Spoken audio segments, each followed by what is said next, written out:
Naqueles dias, Maria partiu para a região montanhosa, dirigindo-se apressadamente a uma cidade da Judéia. Entrou na casa de Zacarias e cumprimentou Isabel. Quando Isabel ouviu a saudação de Maria, a criança pulou no seu ventre e ela ficou cheia do Espírito Santo. Com um grande grito exclamou: Bendita és tu entre as mulheres, e bendito é o fruto do teu ventre. Como posso merecer que a mãe do meu Senhor me venha visitar? Logo que a tua saudação chegou aos meus ouvidos, a criança pulou de alegria no meu ventre. Bem-aventurada aquela que acreditou, porque será cumprido o que o Senhor lhe prometeu. Então Maria disse: A minha alma engrandece o Senhor, e o meu espírito se alegra em Deus, meu Salvador, porque olhou para a humildade de sua serva.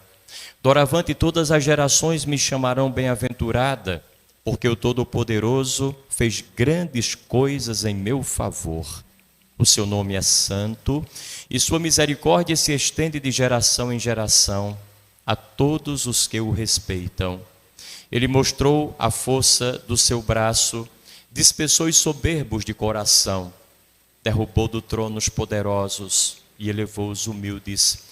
Encheu de bens os famintos e despediu os ricos de mãos vazias. Socorreu Israel, seu servo, lembrando-se de sua misericórdia, conforme prometera aos nossos pais, em favor de Abraão e de sua descendência para sempre. Maria ficou 3 meses com Isabel, depois voltou para casa. Palavra da salvação. O fato é que Maria é alguém completo, é alguém que sabe de si própria, é alguém que sabe a que veio, por que está aqui, esteve aqui, qual a missão que deveria cumprir, e o cumpriu plenamente. A Assunção que nós celebramos hoje, essa sua subida aos céus, não é outra coisa senão o coroamento de todo esse processo de vida que ela experimentou em si. De toda essa caminhada que ela fez ao longo da vida, com plena consciência de cada passo que deu. Maria não fez nada em vão, nada inutilmente. Tudo era para se colocar a serviço do projeto de Deus, que foi prometido a ela e realizou-se nela. Ser mãe de Jesus Cristo, o Salvador do mundo. O impressionante na história de Maria, como de outras pessoas que nós conhecemos na face da terra, é que muito cedo elas já sabiam de tudo isso. É provável que Maria tenha concebido Jesus Cristo no seu ventre aos 14 anos. Era muito comum que naquela época jovens, muito jovens, dessem à luz. Então aos 14 anos, aos 15 teve Jesus Cristo. E ela morreu 2 anos depois da morte de Cristo. Então deve ter morrido com 50 anos de idade, o mais tardar. Viveu bastante nos padrões de expectativa de vida daquela época e daquela sociedade. Mas independentemente do tempo que ela passou entre nós, ela passou bem o tempo inteiro. Viveu bem cada instante. Esse é o grande desafio da gente. Não é só estar aqui, não é só cumprir alguns anos e pedir mais e mais anos de vida para nós a Deus, quando nós cantamos naquela musicazinha normódica nos nossos aniversários. Muitos anos de vida, quando na verdade isso não é o mais importante. O importante é muita vida para colocar dentro dos anos que nós temos. Não importam se são poucos ou muitos, mas vivê-los plena, intensa e verdadeiramente é o grande desafio da vida. Os grandes santos, alguns deles, como Santo Antônio, foi embora com 36 anos, com muito menos idade do que muitos de nós aqui. E já tinha feito uma obra que parecia que era uma obra de alguém que tinha 90 ou 100 anos. Tamanha a sua obra, em volume e em profundidade, em conteúdo. E assim foi com todos os santos.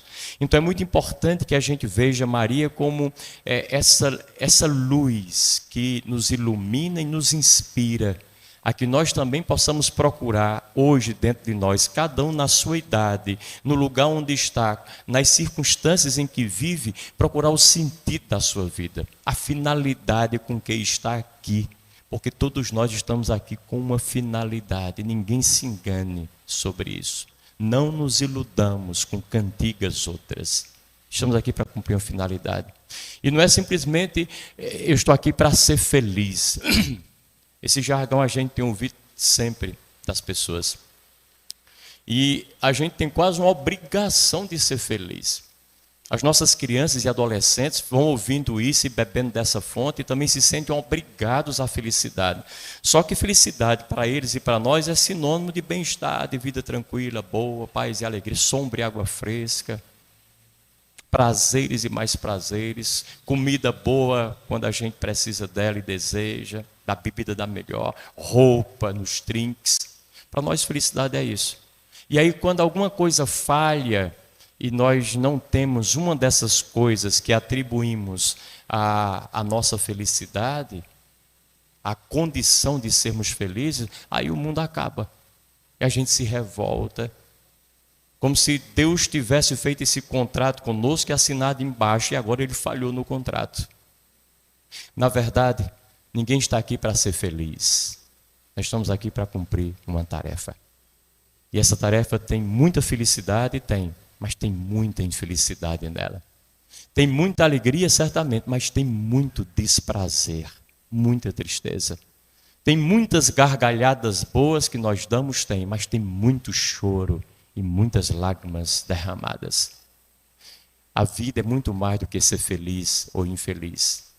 Aliás, o ser humano feliz é aquele que é capaz de fazer o seu trabalho direitinho, de cumprir essa tarefa, de colocar a sua vida em consonância, de forma compatível com a sua finalidade, de realizar a semente para a qual ele foi feito para realizar, de fazer desabrochar em si um plano que não é só dele, que passa por ele, mas antes de tudo é de Deus, que o fez, que o gerou e que o trouxe à vida.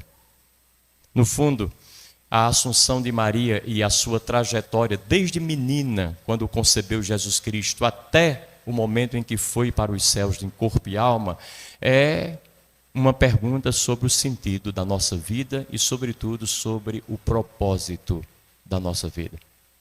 Alguém já perguntou qual é o meu propósito? Porque eu não estou aqui de brincadeirinha. Qual é o meu propósito? Essa pergunta é muito importante que a gente faça, para a gente não se perder da vida e se perder da gente mesmo, alhear-se a nós próprios, o que é a grande e maior tragédia que um ser humano pode viver. Isso me faz lembrar uma história grega, das chamadas guerras médicas, e uma delas aconteceu em mais ou menos 490 a.C., 5 séculos antes de Cristo. E tem uma figura ímpar nessa guerra, que é a figura de Fidípides. Fidípides era um guerreiro grego, um ateniense, era de Atenas. Ele era muito forte, era muito exuberante, muita força física, muita agilidade nas pernas, sobretudo. Era um corredor. Era o que a gente chamaria hoje de maratonista. E é daí que nasceu esse nome para nós, aplicado às corridas e às competições que nós temos de atletas pelo mundo afora, as muitas maratonas. E naquela época o que aconteceu? Os persas começaram uma guerra, uma invasão na Grécia e queriam acabar com Atenas, uma grande polis. E logo o exército ateniense se organizou e foi para uma cidade mais próxima da fronteira, chamada Maratona. Daí nasceu as nossas maratonas. E levou consigo, naturalmente, esse grande soldado, guerreiro e corredor, ágil, que era Fidípides. E antes de saírem de Atenas, sabendo aqueles guerreiros que eles estavam em grande desvantagem contra o inimigo que viria depois provocar guerra com eles, os persas, Eles se despediram das mulheres que lá ficaram, das crianças, dos filhos, e disseram: olhe, depois de certo tempo, se a gente não der notícia nenhuma, é porque nós perdemos a guerra. Eles sabiam que iam perder a guerra.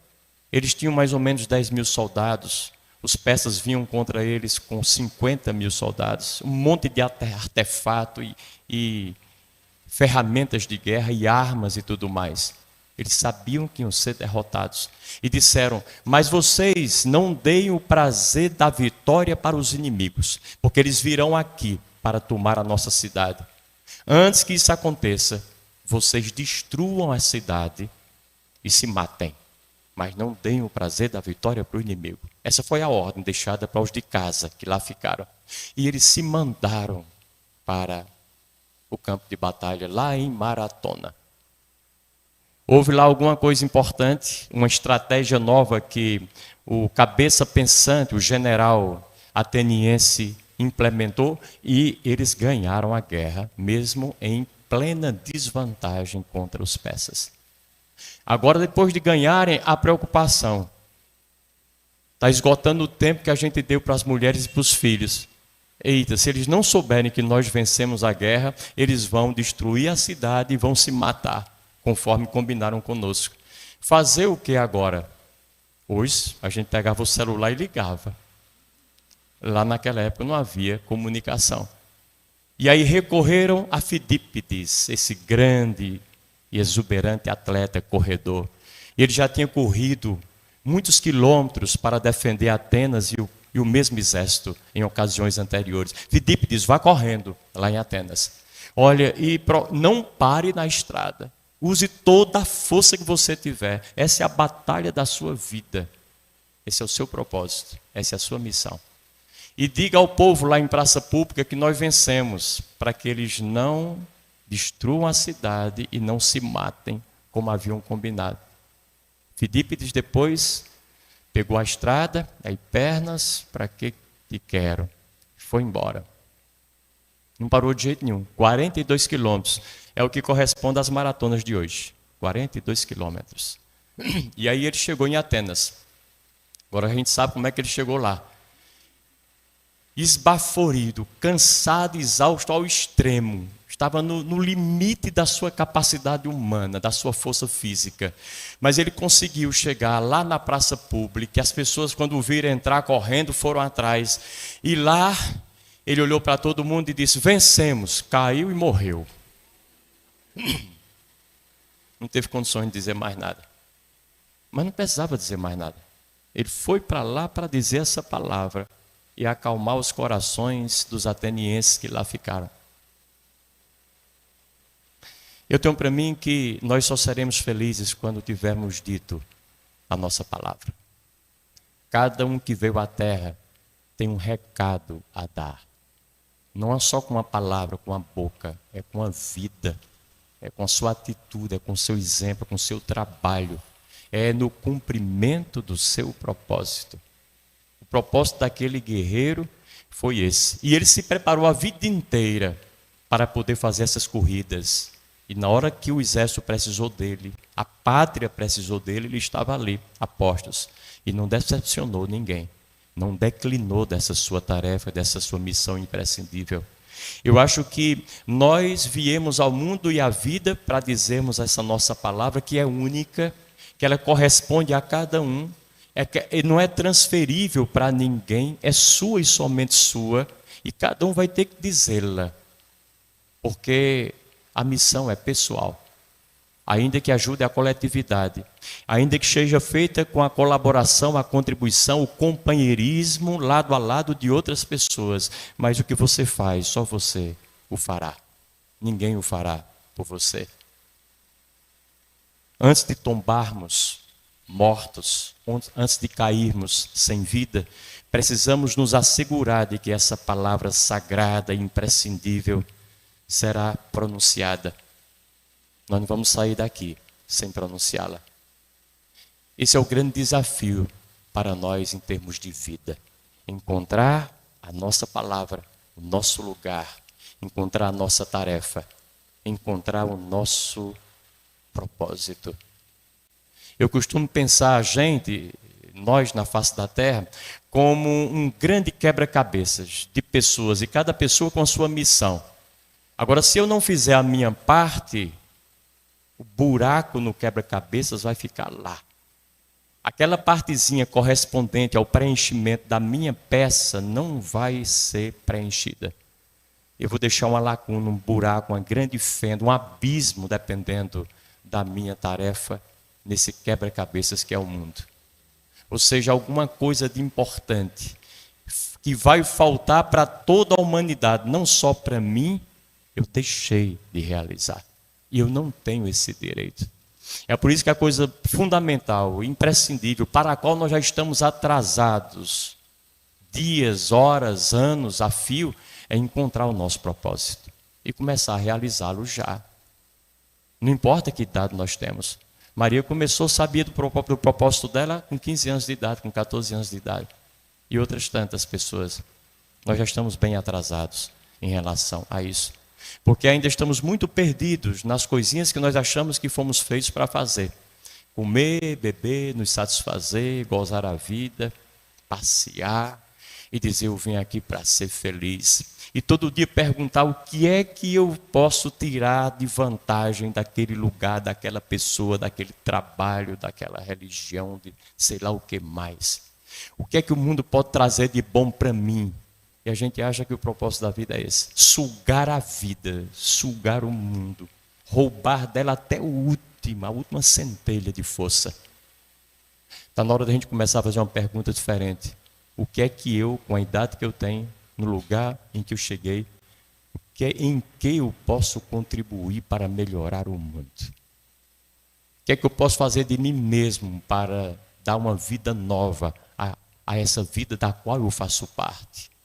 De que maneira eu posso garantir que o mundo vai ser melhor pela minha presença nele? Que ele não vai piorar, que nem mesmo vai ser igual, mas vai melhorar, vai crescer, vai evoluir. Eu coloquei uma coisa lá que só eu posso colocar.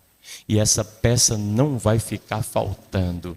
Vou deixar o meu espaço devidamente honrado, dignificado e preenchido.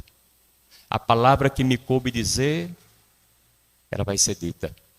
O abraço que me pertence dar, eu darei. O amor que me cabe oferecer, eu oferecerei. O perdão que me cabe pedir, eu pedirei. A oferta que as pessoas precisam de mim já está dada. É muito importante que a gente não tombe em praça pública sem ter feito a tarefa da gente. E essa tarefa corresponde, primeiramente, e eu diria coisas muito simples, que nós façamos bem feito todas as coisas que chegarem às nossas mãos para serem feitas. E já é um bom propósito. Se eu não souber qual é o propósito maior, enquanto eu não sei, e não olho, não imagino, e não me diviso com ele, eu preciso saber e fazer da melhor maneira tudo aquilo que a vida me pede para fazer. Desde estar em casa um pouquinho, porque alguém pediu para eu ficar enquanto saía e voltava, desde dar uma olhadazinha na criança, que minha irmã pediu para fazer isso durante meia hora, porque ela tem que ir ao médico, desde limpar o banheiro que eu uso para não deixar esse trabalho para outra pessoa, porque eu não tenho empregada minha, e ninguém é empregado de ninguém, desde lavar meu prato e mais algum prato, para não deixar trabalho à toa para ninguém, desde dar um sorriso para alguém, dar bom dia, boa tarde, boa noite. Coisas pequenas, fazê-las bem feitas. Depois, o outro propósito é prestar serviço. Maria pegou suas coisinhas, foi para a região montanhosa e passou lá 3 meses ajudando sua prima Isabel. Ela também já estava grávida de Jesus. E não deu desculpa mole para si própria. Eu não vou porque eu estou grávida. Uma mulher grávida andar assim pode ser muito ruim para a criança. Isso pode trazer prejuízo. Não vou. Ela não usou a gravidez, a condição dela, como desculpa barata para não fazer o que tem de ser feito. Ela foi lá e fez. Não usemos as nossas doenças, nossas debilidades, nossas limitações, porque todos nós as temos, para não fazer a nossa tarefa, para não colocar esse tijolo na construção da nossa vida e na vida da humanidade. Porque depois a vida cobrará de nós. E talvez seja tarde, não tenhamos mais condições de fazê-lo, ainda que a nossa cabeça deseje imensamente fazê-lo, mas não teremos mais condições. Essa é a hora, esse é o momento. Para quem tem 15 anos, para quem acabou de nascer, para quem tem 60, para quem já o passou dos 90, todo o tempo é tempo da gente fazer aquilo que foi designado por Deus para fazer. Que Maria nos inspire, nos ajude com o seu exemplo. Louvado seja nosso Senhor Jesus Cristo.